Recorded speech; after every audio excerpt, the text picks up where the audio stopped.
It's not a lovely day for it. It's a terrible day for it. If you force people to have the emotions you want, then you've turned them into robots made out of meat. Where is it? Where's the blackberry? You've gone too far this time. It doesn't matter if you're an unhappy wimp, a woman with a secret, or a diabetic ex-soldier with issues, the world of We Happy Few is an unkind place. Each of the stories you play through are dark, with echoes of the best Black Mirror episodes, but each will be subtly different thanks to the shattering pasts and different skills of its heroes.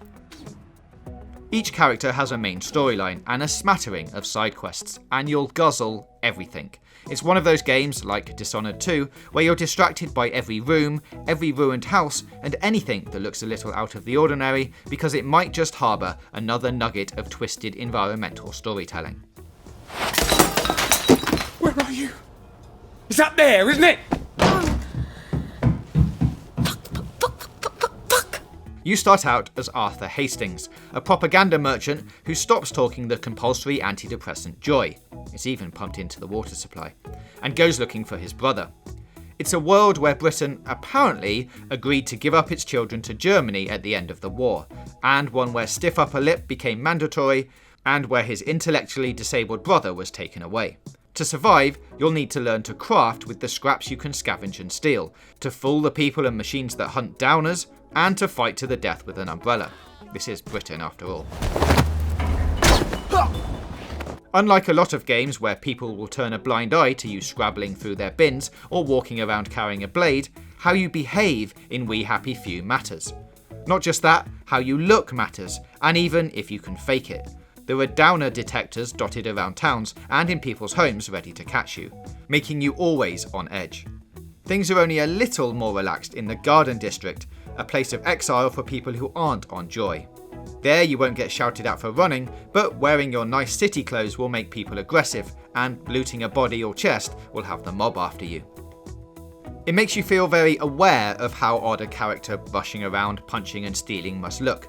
Games like Assassin's Creed have obviously made stealth an integral part of the story and mechanics, but the anxiety in We Happy Few doesn't come from failing a mission. It comes from being publicly humiliated, called out as different, and chased and screamed at until you can find a safe place to hide from the bullies. Fire!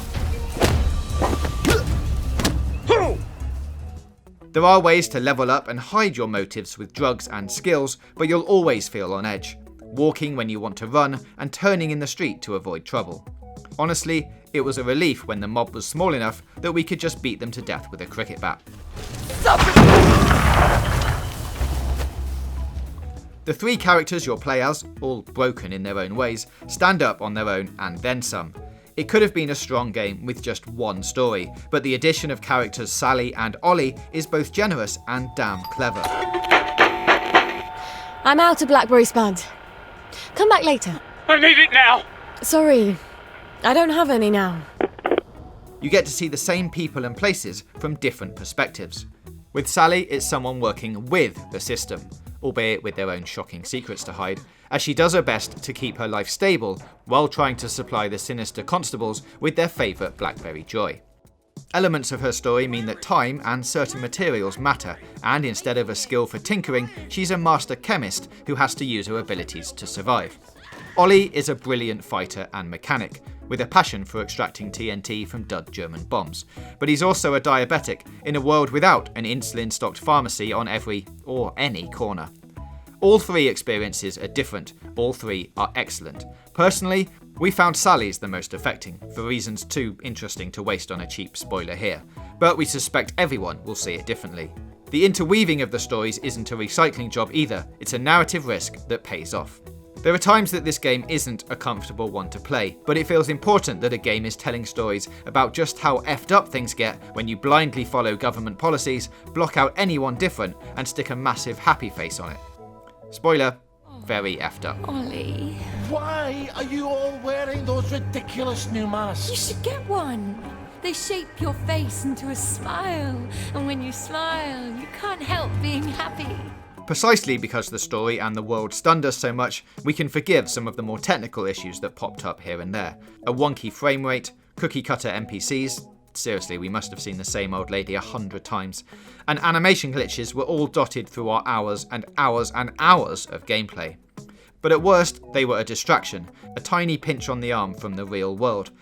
In an ideal situation, a development studio would have time to fix all that and make 3 cracking stories. But if Compulsion had to make a choice, we're glad they poured that time into Arthur, Sally and Ollie. We give it 4 stars.